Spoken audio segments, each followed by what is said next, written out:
This is a quick demonstration on how you can leverage GitOps practice to manage NGINX App Protect policy for your SecOps or DevSecOps operations. Let's go through a quick run through of the environment and setup. Here I have two sample applications, my Acadia and my Train, currently being protected by NGINX Ingress with App Protect as a Kubernetes Ingress controller. So what happened here is that Argo CD continuously monitor and synchronize my application state in Kubernetes with my GitLab repository. Any code changes to my repository will trigger Argo CD to pick up those changes and continuously deploy onto my cluster. Currently, all my three applications are healthy and synchronized. Here I have, as well as I have this NGINX Plus Ingress dashboard that you can see that currently are being set up. So what we are going to look at today is only for my Acadia and my Train. I also have this Kibana or ELK stacks. Currently, any security violation or will be logged onto ELK stack. And this is my repository where I host the applications. This is VS Code that currently I have the applications. Here is my Train. This is my Train's apps, and this is my Acadia. So currently my Train apps, you can see that I have the policy defined. This is the default policy that currently defined to protect my Train, which is currently exposed to the internet.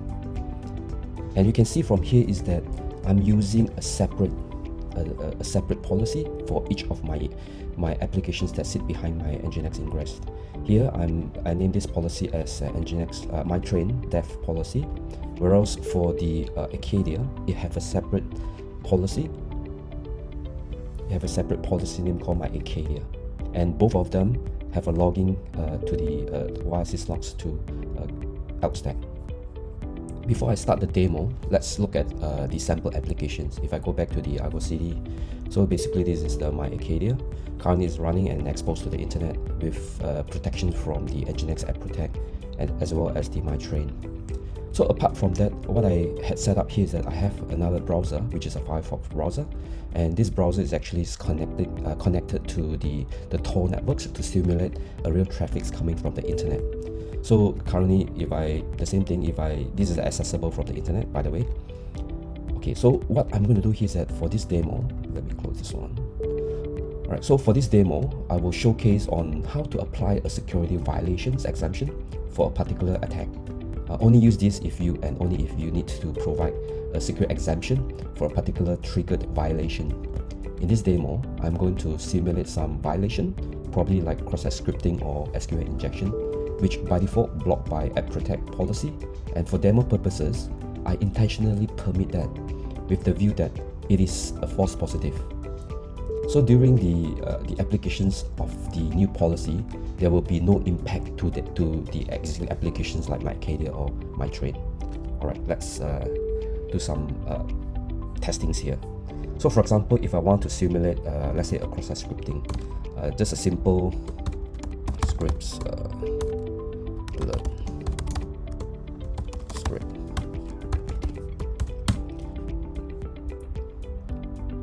Currently, I'm simulating this directly from the internet or via the Tor proxy.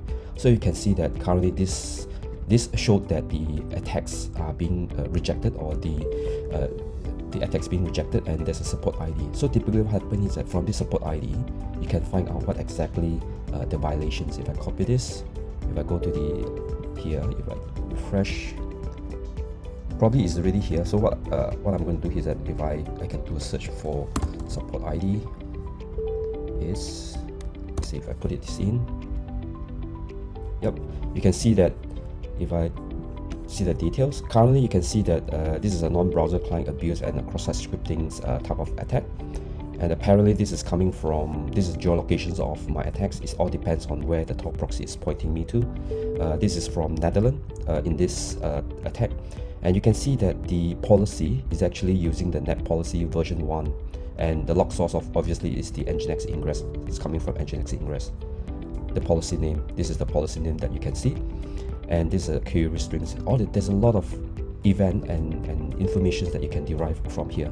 So I think the key things that I would like to look at today here is that regarding the signature ID. So this is the 4 signature ID that match this particular attack. So what I'm going to do here is that I'm going to put using my GitOps practice to do a security exemption for these 4 violations.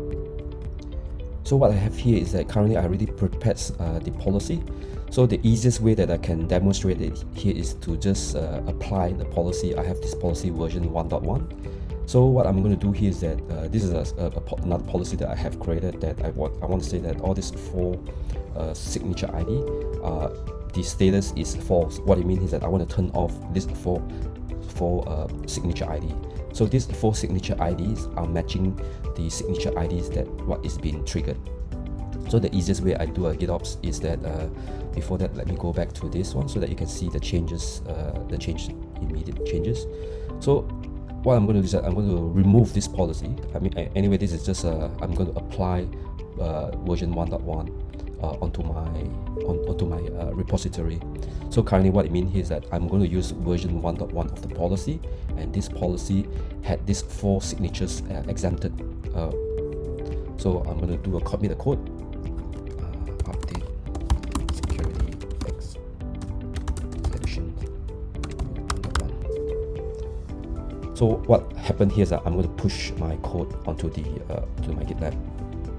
So you can see that once I push the code, GitOps, the Argo CD, what happens, Argo CD immediately detected the changes and pick up the changes, and after that what it does is do a continuously deployment onto my Kubernetes cluster, onto the NGINX ingress.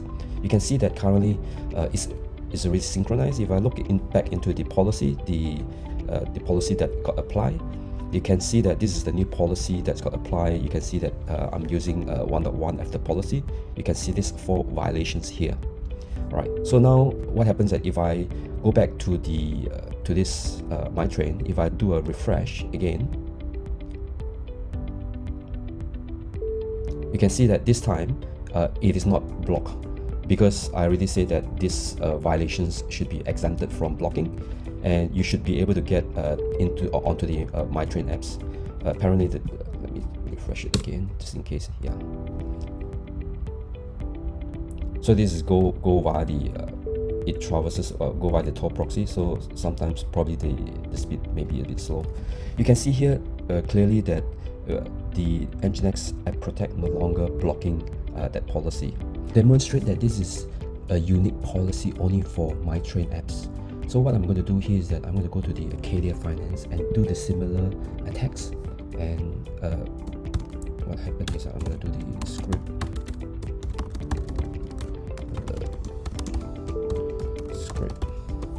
So my Acadia applications are currently using the default policy, and there's no exemptions applied on my Acadia.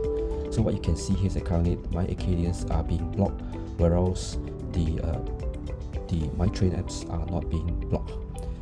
So the same thing here is that if I look into this, search for this in the Kibana, if I refresh.